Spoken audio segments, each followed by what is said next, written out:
வணக்கம்.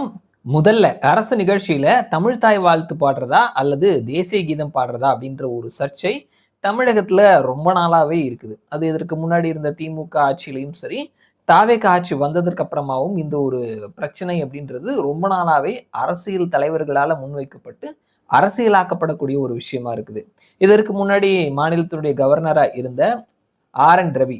அவரு சட்டமன்றம் கூடும் பொழுது முதல்ல தமிழ்த்தாய் வாழ்த்துக்கு முன்னாடி தேசிய கீதம் பாடணும் அப்படின்னு சொல்லி 2, 3 முறை கேட்டிருந்தாரு. அது மறுக்கப்படவே முதல்ல தமிழ்த்தாய் வாழ்த்து பாடின உடனே அவர் எந்திரிச்சு போயிடுவாரு. இப்படியா வந்துட்டு பல சம்பவங்கள நம்ம பார்த்திருந்தோம். அதற்கப்புறமா தாவேகாவினுடைய அரசாங்கம் வந்ததுக்கு அப்புறமா அமைச்சர்கள், முதல்வர் இவர்கள் எல்லாருமே எம்.எல்.ஏக்களா பதவி ஏற்கும் பொழுது முதல்ல தேசிய கீதம் இசைக்கப்பட்டது. அதற்கப்புறம் தமிழ்த்தாய் வாழ்த்து பாடப்பட்டது அப்படின்றத நம்ம பார்த்தோம். தமிழ்த்தாய் வாழ்த்து 3வது இடத்துக்கு தள்ளிட்டாங்க. ஏங்க முதல்ல தேசிய கீதம், அடுத்தது தேசிய பாடல், அதற்கப்புறம் தமிழ்த்தாய் வாழ்த்து அப்படின்ற மாதிரி செய்தி ஊடகங்கள் கூட இத பிரச்சனையாக்குற மாதிரி தான் செய்தி போட்டிருந்தாங்க. அதுலயும் நம்ம ஊர்ல இருக்கக்கூடிய செய்தி ஊடகங்கள் இருக்காங்களே, நியூஸ் 18ல இருந்து புதிய தலைமுறை வரைக்கும் முதல்ல வந்து தேசிய கீதம் இசைக்கப்பட்டது. நம்ம நாட்டு தேசிய கீதம் தானே இசைக்கப்பட்டது, அல்லது பாகிஸ்தான் தேசிய கீதமோ அல்லது வேற ஏதோ ஒரு நாட்டினுடைய தேசிய கீதம் இசைக்கப்பட்டதா? இல்ல இல்லையா?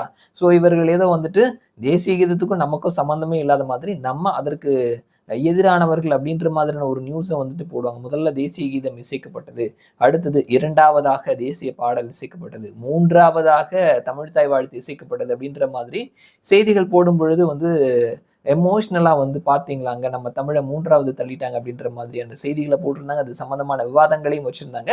அந்த நேரத்திலேயே வந்துட்டு தேசிய ஊடகங்கள் வந்து இந்த மாதிரியான ஒரு ஒரு ஸ்டாண்ட் அப்படின்றது, முதல்ல மாநில வாழ்த்து தான் இருக்கணும் அப்படின்ற மாதிரியான ஒரு ஸ்டாண்ட் அப்படின்றது பிரிவினைக்கான முதல் ஸ்டெப் அப்படின்ற மாதிரி அவர்கள் ஒரு விவாதம் பண்ணியிருந்தாங்க. இது ஒரு பெரிய பிரச்சனையா இருந்திருந்தது.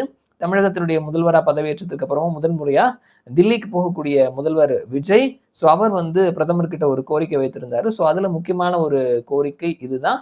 முதல்ல அரசாங்கம் நடத்தக்கூடிய விழாக்கள்ல முதல்ல தமிழ்த்தாய் வாழ்த்து பாடணும் அப்படின்ற மாதிரியான ஒரு கோரிக்கையை வைத்திருந்தாரு. ஏன்னா திமுக மாதிரி இங்க கிரவுண்ட்ல வந்துட்டு சும்மா வந்துட்டு அரசியல் பண்ணாம அங்க பேசினா வேலை நடக்கும் அப்படின்றதுனால அங்க போய் இந்த மாதிரியான ஒரு கோரிக்கையை வச்சுட்டு வந்தாரு. அதற்கப்புறமா முந்தானத்து மத்திய உள்துறை அமைச்சகத்துக்கிட்ட இருந்து ஒரு அறிக்கை ஒண்ணு வெளிவந்திருக்குது. எங்க எந்த பாடல் எப்ப முதல்ல ப்ளே பண்ணணும் அப்படின்னு சொல்லிட்டு. அவர்கள் என்ன சொல்லியிருக்கிறாங்க அப்படின்னா, மத்திய அரசு அவர்களினுடைய விழாக்கள்ல முதல்ல தேசிய பாடல் வந்தே மாதரம் இசைக்கணும். அதனைத் தொடர்ந்து தேசிய கீதம் ஜனகணமன இசைக்கப்படணும். அடுத்தது மாநில அரசுகள் அவர்கள் நடத்தக்கூடிய விழால முதல்ல மாநில பாடல், அதனைத் தொடர்ந்து தேசிய பாடல் வந்தே மாதரம், அதனைத் தொடர்ந்து தேசிய கீதம் ஜனகணமன.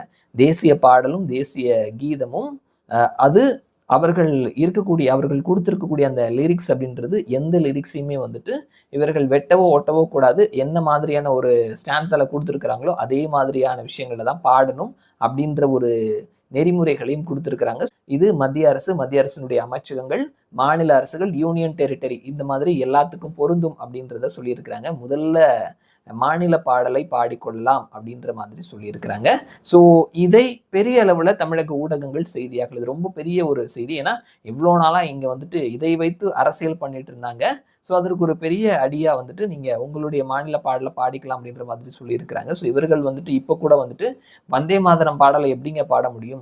அது வந்து சிறுபான்மை சமூகத்தினர் எப்படி பாட முடியும்? அது அவர்களுக்கெல்லாம் வந்து பாட முடியாத மாதிரி அதுல வரிகள் இருக்குது அப்படின்றதெல்லாம் வந்துட்டு இங்க இருக்கக்கூடிய அரசியல் கட்சிகள் விஷத்தை விதைக்கக்கூடிய வேலையை செஞ்சுட்டு இருக்கிறாங்க.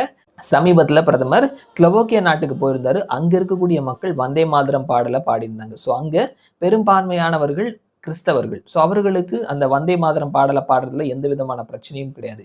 இங்கேயும் கூட கிறிஸ்தவர்களா இருந்தாலும் சரி, இஸ்லாமியர்களா இருந்தாலும் சரி, அவர்களுக்கு தேசிய பாடலை பாடுவதில் எந்த விதமான பிரச்சனையும் கிடையாது. எங்கேயுமே மக்கள் தன்னெழுச்சியா வந்து நாங்க இந்த பாடலை பாட மாட்டோம், தேச பாடலை நாங்க பாட மாட்டோம் அப்படின்ற மாதிரி சொல்லல.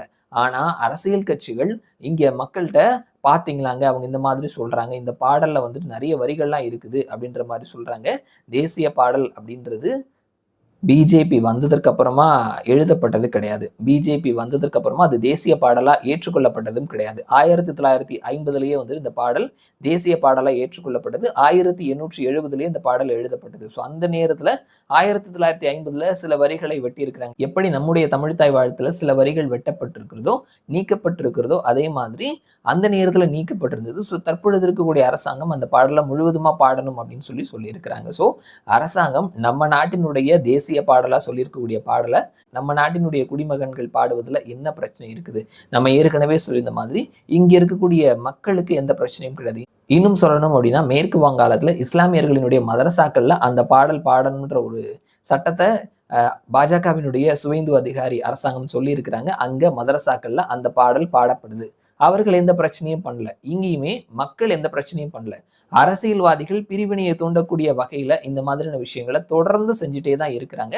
இந்த மாதிரியான சர்ச்சைகளுக்கு முற்றுப்புள்ளி வைக்கணும். இந்த மாதிரியான பிரிவினை அரசியலுக்கு முற்றுப்புள்ளி வைக்கணும் அப்படின்ற நோக்கத்துல மத்திய உள்துறை அமைச்சகம் வெளியிட்டிருக்கிறது. மாநிலங்கள்ல நடக்கக்கூடிய மாநில அரசினுடைய விழாக்கள்ல முதல்ல மாநில வாழ்த்து, அதனைத் தொடர்ந்து தேசிய பாடல் வந்தே மாதரம், அதனைத் தொடர்ந்து தேசிய கீதம் ஜனகணமன இசைக்கணும் அப்படின்றத சொல்லியிருக்கிறாங்க. ஸோ இதுதான் வந்துட்டு ஒரு முக்கியமான ஒரு தேசிய மாநில பாடல்களை வைத்து நடக்கக்கூடிய பிரிவினைவாத அரசியலுக்கு ஒரு முற்றுப்புள்ளியா இந்த ஒரு செய்தியை நம்ம பார்க்கலாம். மறுபடியும் நான் உங்களை இன்னொரு வீடியோல சந்திக்கிறேன். அது வரைக்கும் நன்றி.